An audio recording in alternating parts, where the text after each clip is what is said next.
اهلا اهلا، ازيكم؟ عاملين ايه؟ يا رب تكونوا بخير. دلوقتي هعمل معاكم لفه للخمار الماليزي، انا بحبها قوي.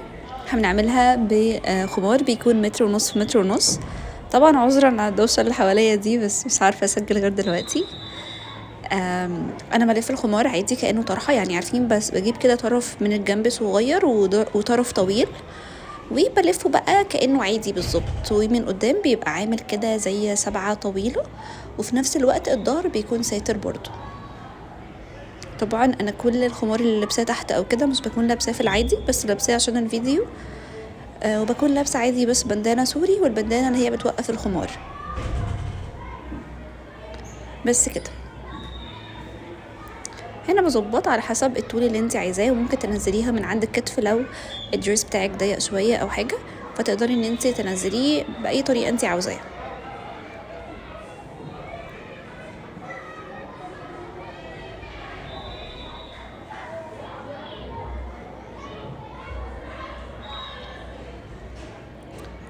بس كده اللفه بتاعتنا تكون خلصت. اشوفكم ان شاء الله في فيديو جديد. سلام عليكم.